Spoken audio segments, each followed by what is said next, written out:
Qui veut voyager loin bichonne sa monture et en confie les rênes à un bon cavalier. Et ici, le bon cavalier, c'est l'économe de flux. C'est quoi un économe de flux ?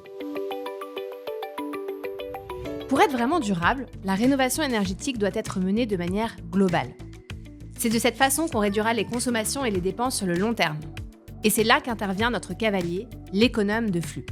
L'économe de flux, c'est la personne qui aide les collectivités à agir directement sur la réduction de leurs dépenses de fonctionnement.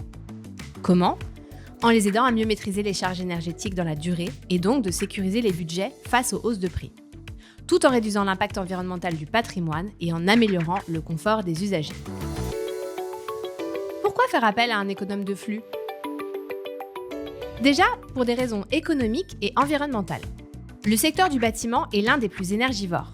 Pour les collectivités, c'est donc un poste de dépense conséquent. D'autant que l'augmentation du coût de l'énergie, combinée au vieillissement du parc immobilier public, ont entraîné une augmentation des dépenses pour les collectivités.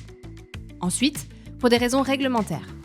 Le décret tertiaire impose une réduction de la consommation d'énergie des bâtiments tertiaires de plus de 1000 m².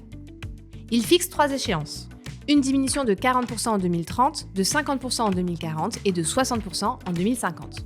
La directive efficacité énergétique va renforcer ces obligations, avec une diminution de 1,9% par an des consommations en énergie pour les bâtiments publics. D'autres réglementations liées au pilotage des bâtiments, à la qualité de l'air intérieur ou encore au risque de légionellose sont également à prendre en compte. Concrètement, ça fait quoi un économe de flux ? On l'a vu, la mission de l'économe de flux a une portée globale et sur le long terme. C'est pour ça que son périmètre d'action est très large. Il englobe les phases amont, pendant et aval de la rénovation énergétique du parc public tertiaire. Il doit avoir une connaissance fine du patrimoine, surface, usage, état des bâtiments, coûts, consommation, etc. À partir de ces éléments, il définit une vision stratégique du parc immobilier de la collectivité. Il hiérarchise les actions à mener et contribue à la programmation des travaux en lien avec les objectifs énergétiques, budgétaires et réglementaires.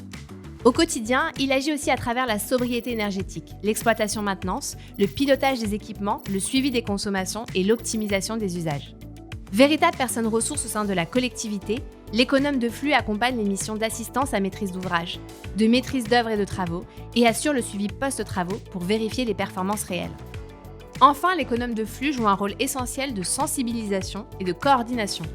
D'un côté, en travaillant de manière transversale avec les services, bâtiments, énergie, technique, finances. De l'autre, en portant les enjeux énergétiques auprès des élus, des agents et des usagers. Être économe de flux, c'est aussi faire partie d'une communauté active de professionnels de la rénovation énergétique, qui échangent régulièrement de bonnes pratiques, des retours d'expérience, des outils et des solutions concrètes. Bref, faire appel à un économe de flux, c'est faire d'une pierre 3 coups. 1. Réaliser des économies d'énergie et donc des économies sur le budget des collectivités. 2. Répondre aux enjeux réglementaires. Et 3. Contribuer à l'attractivité de son territoire en préservant son patrimoine et en optimisant le bien-être de ses usagers. Si vous êtes une collectivité, vous pouvez vous appuyer sur Acté qui vous accompagne dans le recrutement et le financement des postes d'économes de flux. Acté anime le réseau national des économes de flux et développe des formations pour assurer leur montée en compétences tout au long de leur carrière.